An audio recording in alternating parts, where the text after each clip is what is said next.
जय हिंद दोस्तों, मैं किशन आप सबका स्वागत करता हूं। एक महत्वपूर्ण सब्जेक्ट पर आज हम चर्चा करने वाले हैं जो कि बहुत ज़्यादा हमारे राष्ट्रीय सुरक्षा से जुड़ी हुई है। दरअसल म्यांमार की सेना ने अब भारत की पीठ में छुरा घोंपना शुरू कर दिया है और यही वजह है कि वो लोग पूर्वोत्तर के उग्रवादियों से हाथ मिला चुके हैं। ऑलरेडी आप सबको मालूम है कि म्यांमार में सेना का शासन शुरू हो चुका है और लोकतंत्र को एक तरह से दबा दिया गया है और अंतर्राष्ट्रीय स्तर पर भी आलोचनाएं हो रही है म्यांमार की कि वहां से सैन्य जो शासन है उसे हटाने के लिए। और यहाँ पर भारत का सबसे महत्वपूर्ण रोल इसलिए हो जाता है क्योंकि वो हमारा पड़ोसी है। और इसके अलावा भी दोस्तों भारत ने कई सारी डिफेंस डील म्यांमार के साथ कर रखी हैं, लेकिन आज की डेट में यही डील हमारे खिलाफ होती हुई नजर आ रही है। क्या है पूरा मामला, पहले हम इसको डिस्कस कर लेते हैं। दोस्तों, लोकतंत्र के समर्थकों को बंदूक के बल पर कुचला जा रहा है म्यांमार की सेना के द्वारा। अब म्यांमार की सेना ने पूर्वोत्तर भारत में सक्रिय विद्रोहियों को अपने इलाके में कैंप लगाने की अनुमति दे दी है।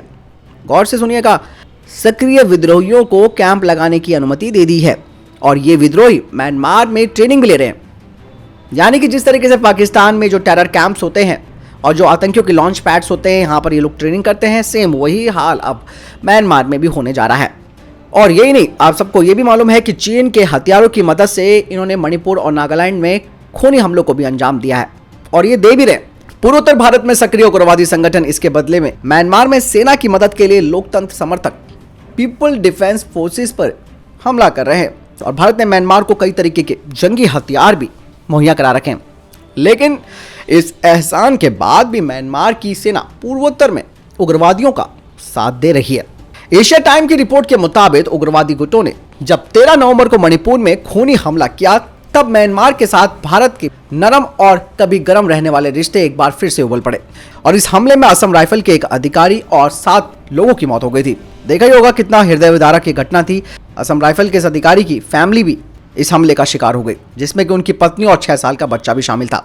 असम राइफल पर यह हमला मणिपुर के पीपल लिबरेशन आर्मी और मणिपुर नागा पीपुल्स फ्रंट के उग्रवादियों ने मिलकर अंजाम दिया था। इन दोनों ही गुटों के कैंप पड़ोसी म्यांमार की सीमा के अंदर मौजूद हैं और खबरें इस बात की तरफ इशारा भी करती हैं कि उग्रवादी हमला करने के बाद म्यांमार की सीमा में भाग गए। भारत के म्यांमार से लगती 1600 किलोमीटर लंबी सीमा है। ये सीमा कई पहाड़ी और दुर्गम इलाकों से भरी हुई है। इससे उग्रवादियों को भारत में हमला करके म्यांमार भाग जाना आसान हो जाता है। नागा, मणिपुर और असम के उग्रवादी पिछले कई वर्षों से म्यांमार के संगाइंग इलाके में अपना अड्डा बनाए हुए हैं और यहीं से वे भारत में हमला करके फिर वापस भाग जाते हैं। ये कैंप भारत और म्यांमार के बीच लंबे समय से विवाद का विषय रहा, लेकिन जनवरी 2019 में म्यांमार की सेना ने जब विद्रोहियों के कैंप पर कार्रवाई की तो माना गया कि उनकी नीतियों में बदलाव आ गया है। म्यांमार की सेना ने नगा, मणिपुरी और असम के विद्रोहियों द्वारा खुद की बनाई हुई राजधानी तागा में ऑपरेशन क्लियर चलाया था।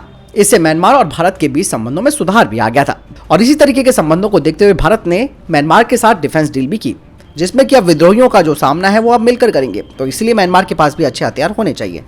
लेकिन यही वजह थी कि भारत ने जब 1 फरवरी को सैन्य विद्रोह हुआ था म्यांमार में, तो ज़्यादा विरोध भारत ने नहीं किया।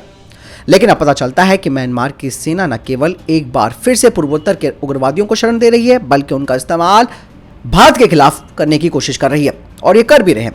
और यही नहीं, इसके अलावा जो उनके लोकतांत्रिक समर्थक देश भर में हैं, वो म्यांमार की सेना से लोहा भी ले रहे हैं।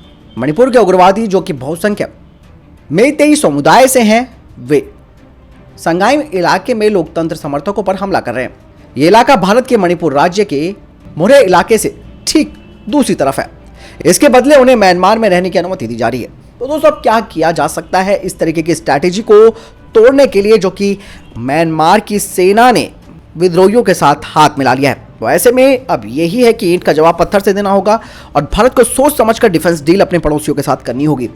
और इन विद्रोहियों को एक तो चाइना के हथियार मिल रहे हैं, प्लस अब इनको शरण भी मिल गई है म्यांमार के अंदर और ये अब आराम से भारत में कार्रवाई करके छुप जाते हैं म्यांमार में, क्योंकि शरण दे रखी है। तो बहुत ज़्यादा क्रिटिकल सिचुएशन है। हमारे रक्षा मंत्रालय, गृह मंत्रालय और भारत सरकार को इस पर विचार और इवन कमेटी बनानी चाहिए कि इस चीज़ पर पूरी रिसर्च करते हुए यहाँ पर एक उचित कदम उठाने की ज़रूरत पड़ गई है।